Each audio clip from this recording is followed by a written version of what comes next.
Hey there, everyone, and welcome inside the Bay Hackle Sports Studio for the latest episode of Game On. I'm Jeff Taylor alongside Jack Taylor. Jack, hard to believe the regular season for high school sports, at least the fall season, has come to an end. Yeah, in a blink of an eye, it seems like it was just yesterday. Summer practices. Yeah, I know. It seemed like it was just yesterday. And, of course, that means the postseason begins. And for high school football teams in our area, round one of the state playoffs begin this Friday night. But last Friday night, there were a couple of shockers that had major playoff implications. Let's take a look at this first one. We begin with North Meck looking for a win and the upset against West Charlotte, still trying to build momentum into the postseason. North Meck was leading 14-8 at halftime. Lions couldn't get anything going, so Vikings ball. Kelson Tate, look at him go up in the air.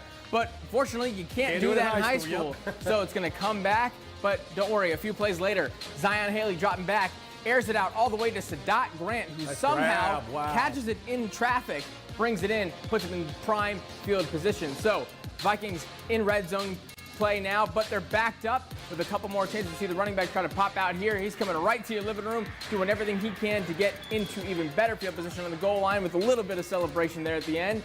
And then Khalil Ali, look at him fighting every inch to try to get the end zone on third down. Could not connect. So they have to settle for the field goal, try to make it a 9-point game, but the Lions block it. So they take the ball from their own end zone.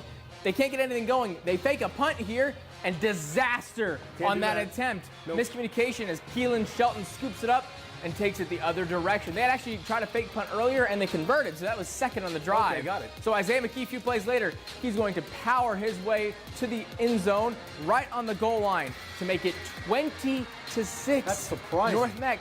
West Meck had won their first 7 straight, then went 3-1 to end out this year. So Lions still had a chance, though, with 8 minutes to play. Katie Smith dropping back, rolling out right, heaves it all the way down the field, a prayer. But Jameer Davis says, thank you, I'm going to take that one, and I'm going to take it the other direction. So Vikings with the ball, trying to just continue to pour on points, build up their RPI to get some good postseason standing. But they can't capitalize, have to punt it away. So West Charlotte gets a chance again, but even worse, they muff the punt return. Can't do that.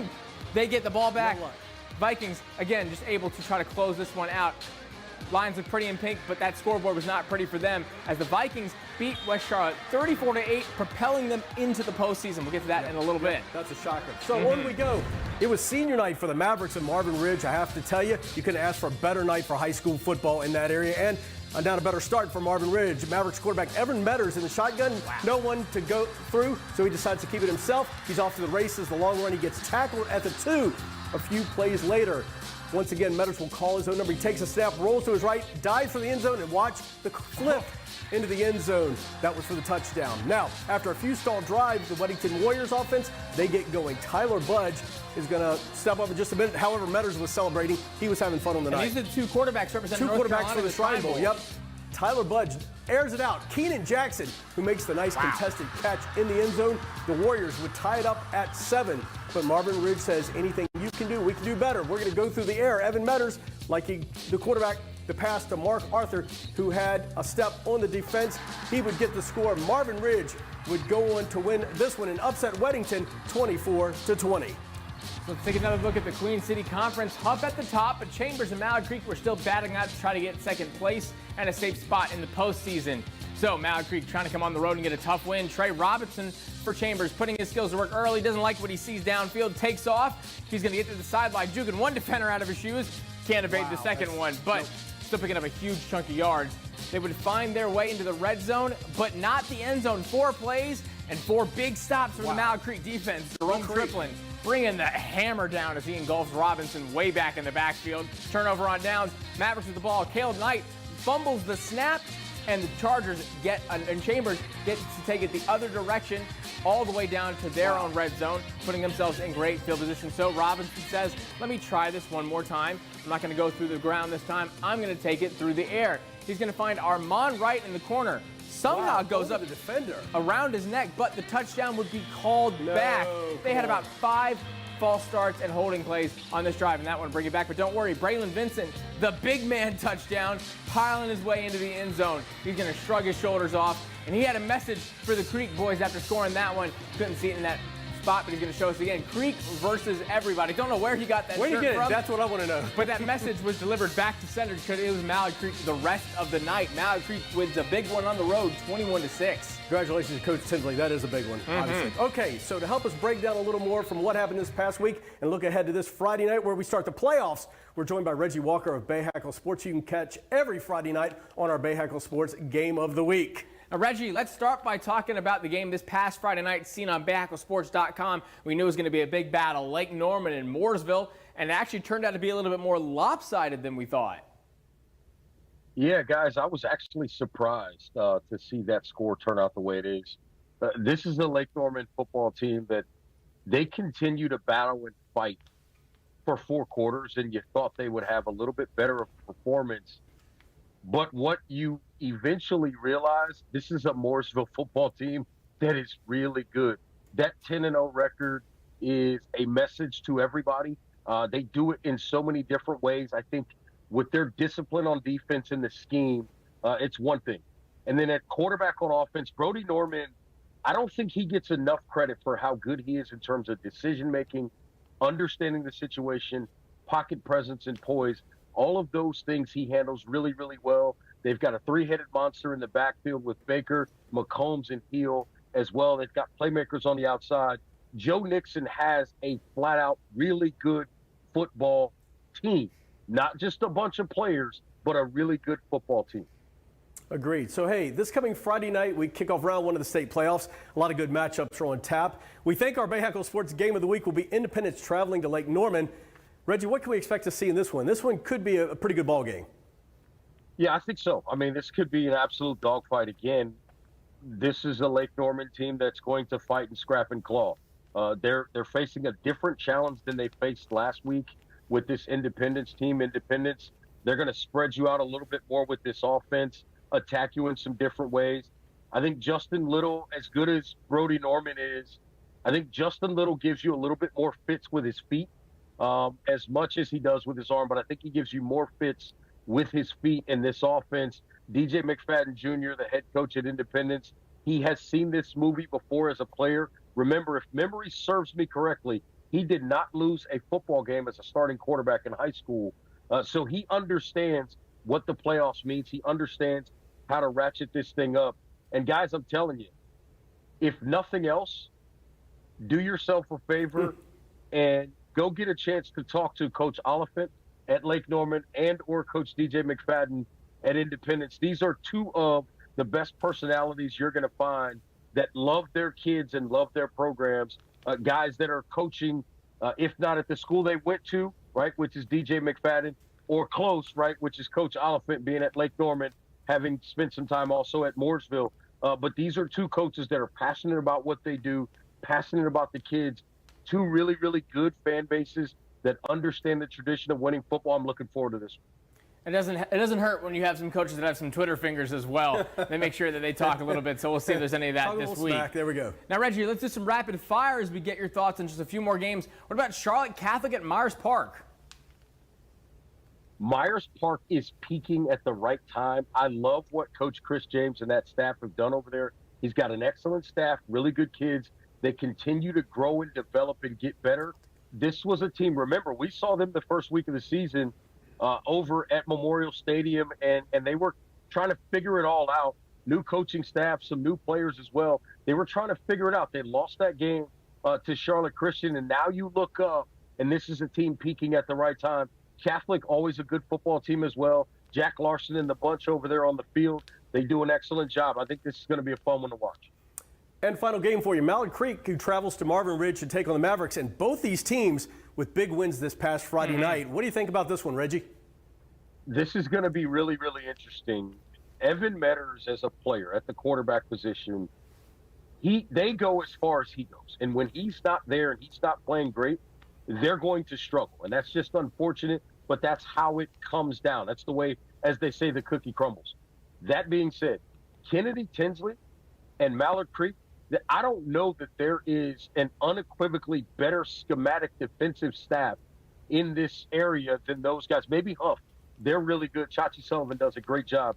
But outside of that, I'm not sure that anybody does as good a job schematically, defensively, as Mallard Creek does. That's going to be a very interesting chess match between Evan Metters and that Kennedy Tinsley defense that just continues to squeeze you, and eventually they squeeze you out. The question is, can Evan Metters continuously escape and make plays, get the ball down the field to Mark Arthur? Can they run the football consistently? You've got to keep that defense off balance, because if you don't, they'll squeeze you out.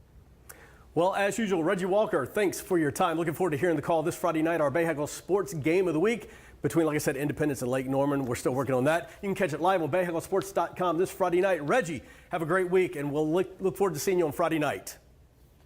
Appreciate you guys. I'm looking forward to it, but I look forward to nothing more than chatting with JT and JT on Monday. We know you got our back, man. We love you to death, man. Have a great week. All right, so now that we've talked with Reggie Walker, let's take a look at some of the playoff matchups. And as we take a look at the 4A West region, Providence-Weddington. Providence just got in. Yep. Now having to go against the top-seeded Weddington team going to Weddington. Right. It's going to be a tough mountain to climb. But kudos to Coach Ward. He does have the Providence Panthers. They play good at the end of the season. Yeah. And they get in, so kudos to them. Hickory Ridge, the 31 seed. Kind of a surprise there, but good for them going against Watauga. And again, another tough matchup there. Talked about some of these teams that we could see maybe in our game of the week. Here's another one. This A.L. Brown-Mooresville. That's that conference matchup. Mooresville, one of the hottest teams in the area. Could be the toughest team to play. I don't know if I want to see them at all during the playoffs. And then we talked about North Mecklenburg getting in right at the very end there. Got their 5 wins. They've got another tough matchup against Grimsley, but they caught that momentum when they needed to. Pulled the shocker and just, like you said, got in, needed to win, and got the win, so you can't count them out. Nope.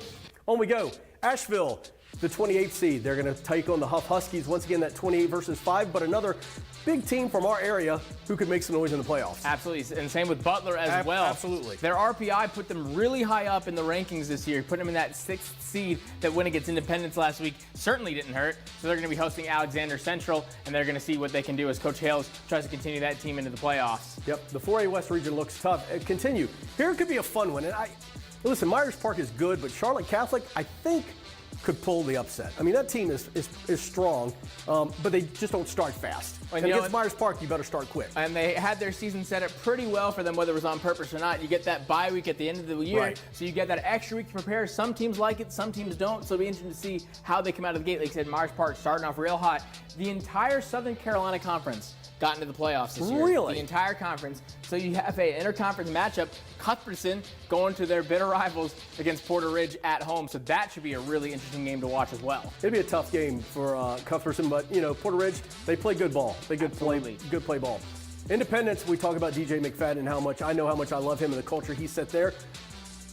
Against Lake Norman, I think Independence can pull the upset. I think he's got those kids playing ball. They're bought into the Big I culture. I think they could pull the upset against Lake Norman. Lake Norman's got punched in the mouth recently, obviously, so they're going to be looking to come back and come out strong. So we'll see how it fares out when Independence travels out there. And then we talked about it again, those two teams we were talking about, Mallard Creek and Marvin Ridge. Marvin Ridge, if you want to talk about a team that caught wind at the right time. Exactly. Marvin Ridge, they had a point in time there where they weren't even in the mix. Right. Then they go throughout the rest of the last 3 weeks of the season, get some much-needed wins, put themselves in prime position. That should be a good matchup to watch as well. The 3A West region, Northeast Guilford playing West Charlotte. Coach Griner, that team has struggled here at the end of the season. I don't know how they're going to, react when they get to the playoffs. Yeah, I think that they've had some struggles, obviously, but I think that was, again, some of the punch in the mouth that they needed to try to right the ship, correct course, and push them far into the postseason. And then J.M. Robinson, made some noise all season long. What could they do wrong, And they're going to host North Davidson there at the 28-5 matchup. So more in the 3A now as we look another interconference matchup. Northwest Cabarrus, undefeated, continue to push throughout this entire year. They're going to take on West Rowan at that 21 seed against the 12 matchup. And then the state champions from last year in our area, East Lincoln, falling a bit down to that 19 seed. Now have to go from playoff champions, state champions, to on the road. But they have experience. They do. And that's going to help them. They absolutely do. That's going to help them. And then we've got a couple more now. Looking, of course, at the private school division. You've got Christ School taking on Country Day. Country Day going on the road to take on Christ School. And then another interconference matchup. Cannon in their first year in Division I, making the playoffs. Kudos to them. I mean, listen, you get in, you make the playoffs, you've had a successful season. Charlotte Christian, I think will give them a hard time, though. Absolutely. Then another one. So we see Providence State at the 2 seed. We talked about this last week. That means the state playoffs for North Carolina private school football. Could be run played through, they will. They'll run through Georgia as long as Raven Gap stays at that #1 seed. And then in Division II, you see Covenant Day hosting Hickory Grove on Friday night in that Division II. So a lot of great matchups, a lot to look forward to this Friday night. And of course, for all your playoff highlights and scores, make sure you head over to BayHackleSports.com every Friday night at 11 for the Blitz as the Bayhackle Sports team brings you up to date on all the gridiron action. Stick around. More Game On coming at you.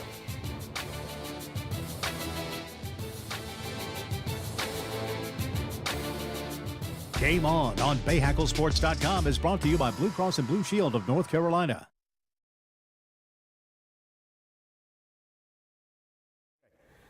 Hey everyone, welcome back inside the Bayhackle Sports studio. I am Bayhackle Sports Director Jeff Taylor alongside Bayhackle Sports anchor Jack Taylor.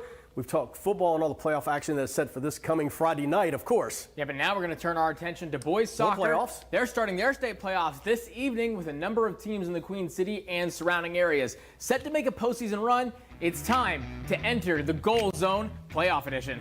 And we start our preview of the playoffs with two teams from the Southwestern 4A Conference, Garinger and Providence. The Garinger Wildcats come into the postseason, the #7 seed. They'll take on Huff in the first round. The Wildcats have been incredible on offense, scoring 93 goals this season while only giving up 17. As for Providence, the Panthers, they are the 31 seed. They'll face the 2 seed tonight, West Forsyth. The Panthers finished third in the Southwestern 4A Conference. They scored 47 goals and gave up 37. Wow, on we go. Hickory Ridge, Cox Mill. Hickory Ridge won the Greater Metro 4A regular season title and coming to the state playoffs, the #3 seed, facing off against North Meck tonight. Hickory Ridge scoring 60 goals on the season, giving up 33. Now, as for Cox Mill, they finished third in their conference, and they are the 13th seed. Will take on R.J. Reynolds tonight.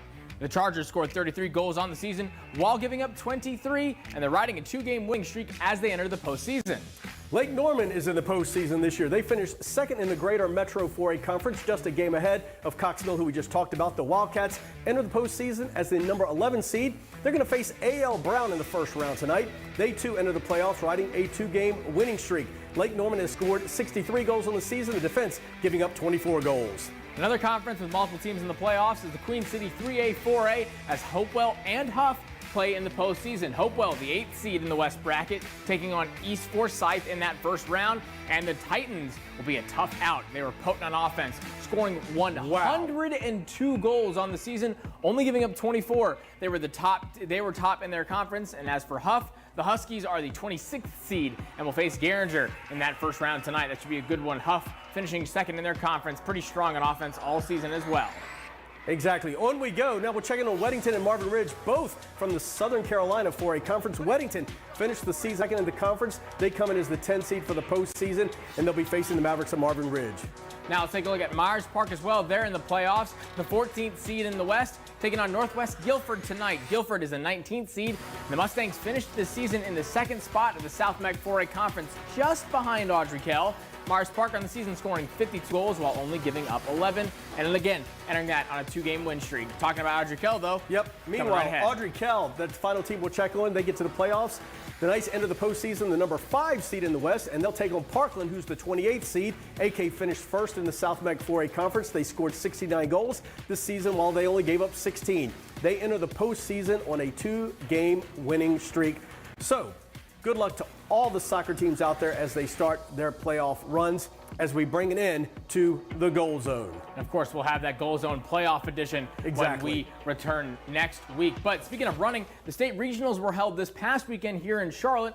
And here's a quick look at some of the action in cross country.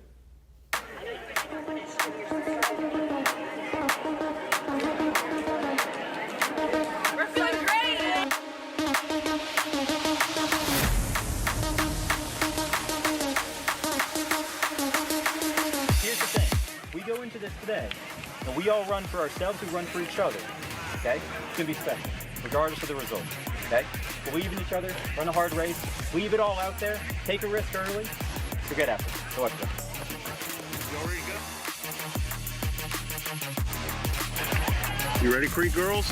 Yeah, super excited.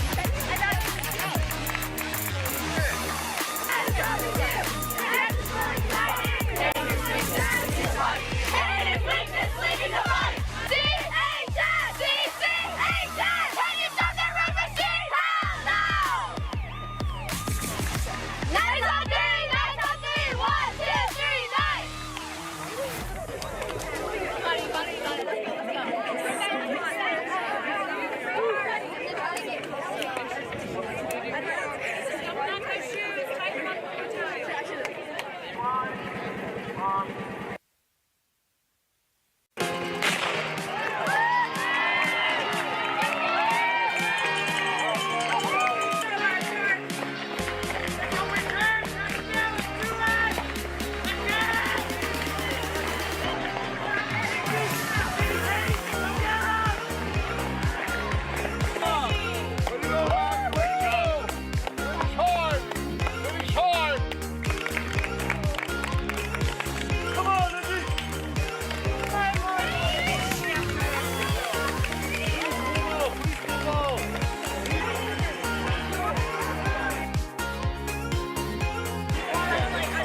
My goal was to just kind of hold a steady pace, kind of tempo it, just make sure my team was in, pace the first round with my teammates, and just really try and go for big team goals of winning regionals today. I'm so proud of the team today. We're still coming in, but so far they've showed some great effort, and really proud of everybody here today.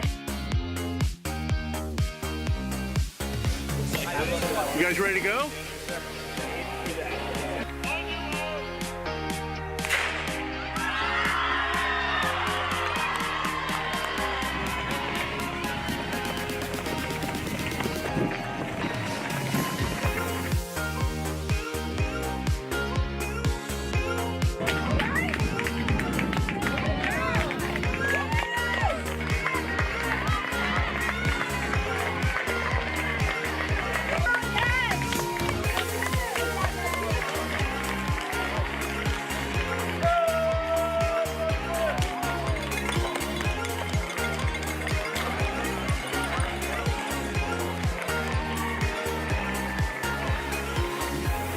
Do. Good job.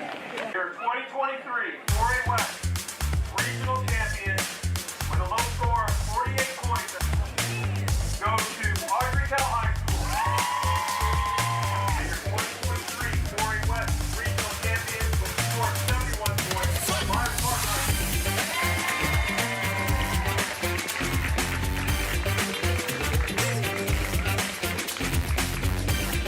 And our thanks to Mike Moore of NAS for putting that all together. Now let's look at some of the results from Saturday as you take a look at the men. AK, TC Robertson, Providence, Huff, they all go to the States, but here are the guys who will go through.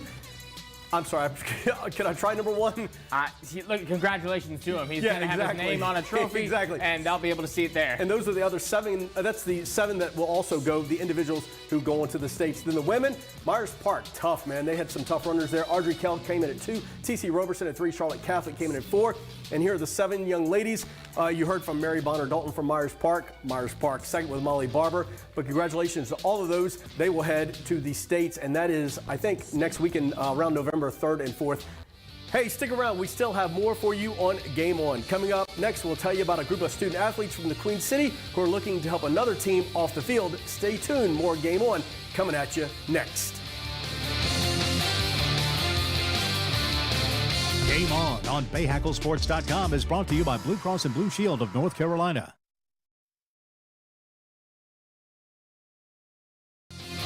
Hey there, everyone. Welcome back to Game On, where each Monday we bring you the best highlights from the week before and we get you set for the week ahead. And of course, we also like to keep you up to date with some of the great things that these student athletes are doing both on and off the field when it comes to high school sports. So during the month of October, one group of local students looked to help another team trying to win. My grandma fought through breast cancer. She is a survivor, God bless her, but it was a fight, and I watched her fight every day. Now, Ben Fowler, a grandson and a senior at Butler High School, has joined the battle to fight breast cancer. It's awesome to kind of fight for her, you know, fight for the women who are struggling right now, fight for the women who can only focus on this. Ben, who runs cross country at Butler, is part of the CMS Student Athlete Advisory Council, who launched Athletes for Good this month. It is an initiative aimed at raising funds and awareness for breast cancer patients undergoing treatment. The goal is to raise $5,000 to buy care packages for those patients. The method to get there is selling bracelets at school and sporting events. It's incredible. I think the $3 bracelets is, I know somebody that wanted to buy all 5 that I had on me one day, and they're like, that's only $15, but these 5 bracelets is gonna be something I can pass out to members to not only like show what you guys are doing, but what I'm supporting, and this $15 is gonna go to a care kit for women with breast cancer. And help guiding these students in this initiative is Tamara Satterfield, who works for CMS and is the SAAC advisor. She is also a breast cancer survivor.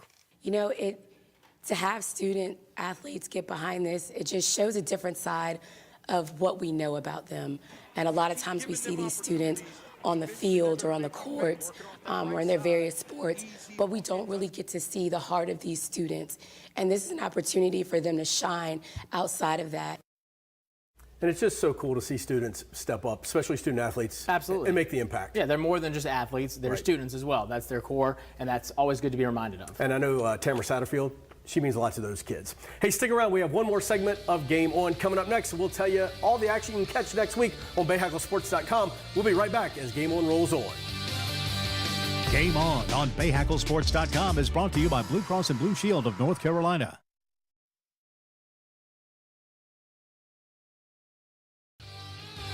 Hey there, everyone. Welcome back inside the Bayhackle Sports Studio. I'm Jeff. That is Jack. And as we've talked at the beginning of the show, a lot of football coming up. We talked about the high school playoffs. Of course, you know, we still have the cross country. We still have volleyball. We still have soccer. So good luck to everybody participating. It's a great time of the year. But let's talk football one more time. I know for me, Mallard Creek, Marvin Ridge, 2 teams that won big games on Friday night.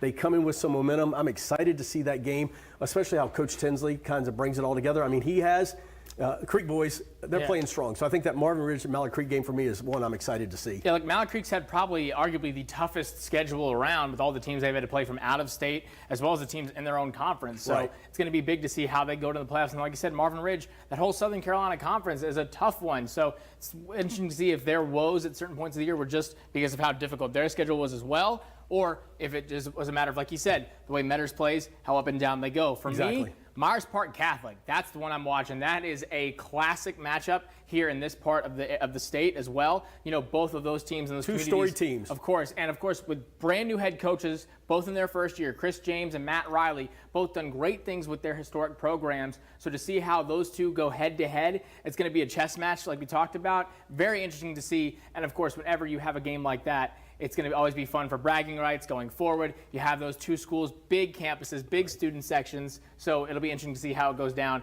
in that matchup. So it's going to be a great week of high school sports, especially on Friday night. Make sure you stay with BayHackleSports.com on Friday night at 11 for the Blitz as we bring you the best highlights and all the scores from Friday night's playoff matchups and a recap of our game of the week. So, guys, that is a wrap for this week's Game On. For Jack Taylor, I'm Jeff Taylor. Make sure you stick with Bayhackle Sports throughout the week for all your high school sports coverage. Have a great week. We'll see you Friday night on the Blitz.